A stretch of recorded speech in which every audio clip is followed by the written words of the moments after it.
বিসমিল্লাহির রহমানির রহিম। অনলাইন ক্লাসে একাদশ শ্রেণীর ছাত্রছাত্রীদের স্বাগত জানাই। আমি আশা করি তোমরা সবাই এই করোনা ভাইরাসের মধ্যেও তোমরা ভালো আছো। তো আজ আমরা আলোচনা করব আমাদের সিলেবাসের পদ্যাংশের শেষ পদ্য ছবি কবিতাটি নিয়ে আলোচনা করব। ছবি কবিতাটি লিখেছেন আবু হানা মুস্তফা কামাল। আবু হানা মুস্তফা কামাল 1936 খ্রিস্টাব্দের 12 মার্চ সিরাজগঞ্জ জেলার অন্তর্গত উল্লাপাড়ার গোবিন্দগ্রামে জন্মগ্রহণ করেন। বিশিষ্ট রোমান্টিক কবি আবু হানা মুস্তফা কামাল ছিলেন একই সঙ্গে খ্যাতিমান অধ্যাপক, সফল গীতিকার, মননশীল সাহিত্য সমালোচক। শিক্ষা জীবনে তিনি সুপরিচিত ছিলেন কৃতি ছাত্র হিসাবে। তার পিতার নাম এম শাহজাহান আলী এবং মাতা খালেকুন্নেছা। পাবনা এডওয়ার্ড কলেজে অধ্যাপনা দিয়ে তার কর্মজীবন শুরু হয়। পরবর্তীতে তিনি ঢাকা, রাজশাহী, চট্টগ্রাম বিশ্ববিদ্যালয়ে অধ্যাপনা করেন।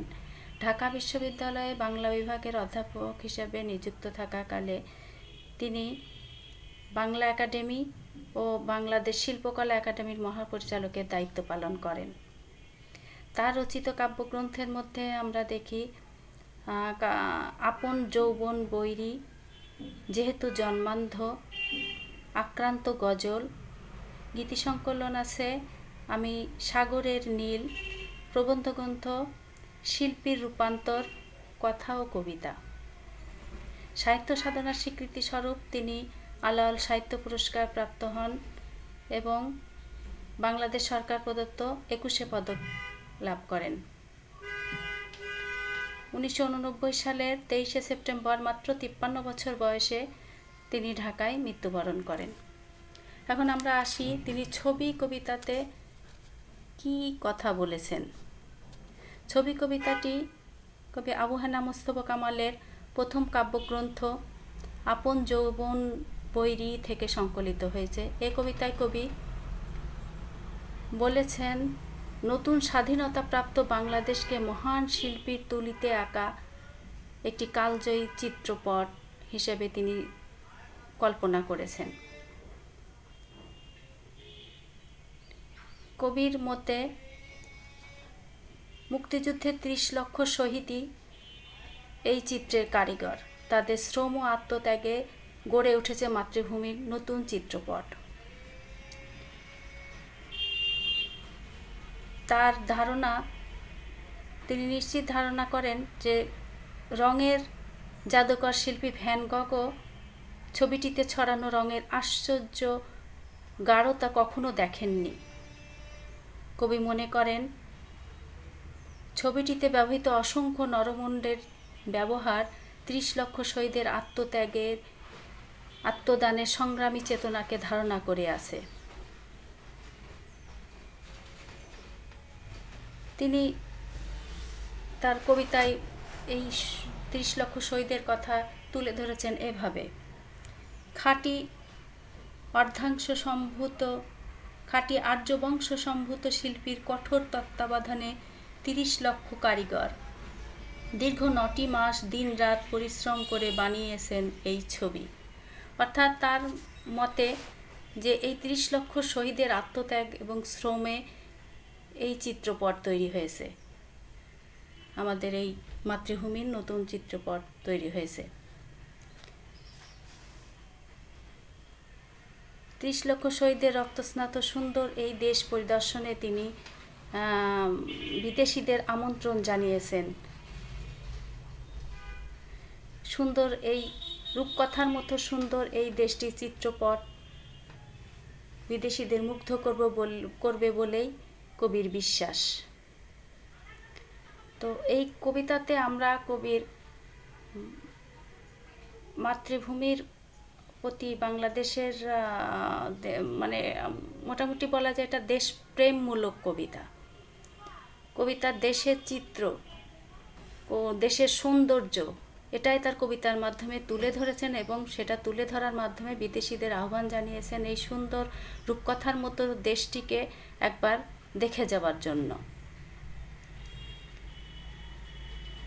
মোটামুটি আমাদের কবিতাটা ছোট, তবে কবিতাটা পড়লে তোমাদের অনেক ভালো লাগবে।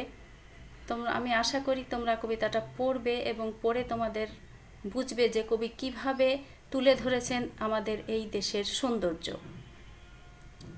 এবং বিদেশিদের এই সৌন্দর্য দেখার আমন্ত্রণ জানিয়েছেন তিনি শব্দের ছবি এঁকে।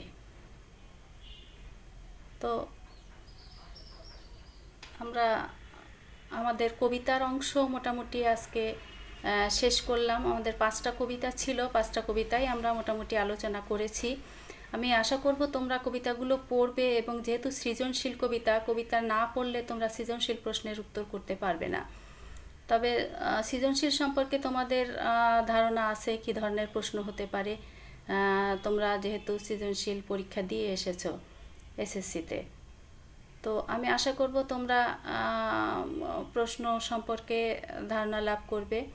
তবে আমাদের সামনাসামনি ক্লাস হলে আমি তোমাদের প্রশ্ন উত্তরের মাধ্যমে তোমাদের আরও সহজ করে দিতে পারতাম, কিন্তু যেহেতু আমাদের এখনও সম্ভব হয়নি তোমাদের সামনাসামনি ক্লাস নেওয়ার, তো আমি আশা করব তোমরা বইটা পড়বে এবং কবিতাগুলো পড়ে এর সৃজনশীল প্রশ্ন সম্পর্কে ধারণা লাভ করবে। তারপরও তোমাদের যদি কোনো সমস্যা মনে হয় যে আরেকবার আলোচনা করার প্রয়োজন, তোমরা এটা তোমাদের মন্তব্য জানাবে। আমি চেষ্টা করব তোমাদের সমস্যাগুলো বুঝিয়ে দেবার। তো আজকে এ পর্যন্তই। আমরা সামনের ক্লাসে আবার গল্প, যেহেতু আমাদের কয়েকটা বাকি আছে, সেই গল্পগুলো নিয়ে আলোচনা করব। আর এর মাঝে আমি ব্যাকরণ অংশ নিয়ে তো আলোচনা করছি। যেহেতু ব্যাকরণ অংশ তোমাদের পুরনো সিলেবাস অনুযায়ী সেকেন্ড ইয়ারের আর তোমাদের নতুন সিলেবাস অনুযায়ী তোমাদের সঙ্গে প্রায় একই, যে কারণে সেকেন্ড ইয়ারের ক্লাস নেওয়ার সময় তোমরাও সেই ক্লাসে অংশগ্রহণ করে ক্লাসটা বুঝে নেবে।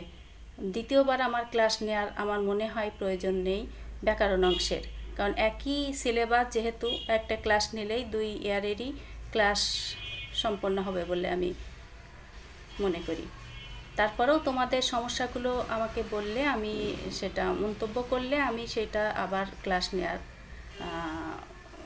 নিয়ে তোমাদের সেটা বুঝিয়ে দেওয়ার চেষ্টা করব। তো আজ এই পর্যন্তই। আল্লাহ হাফেজ।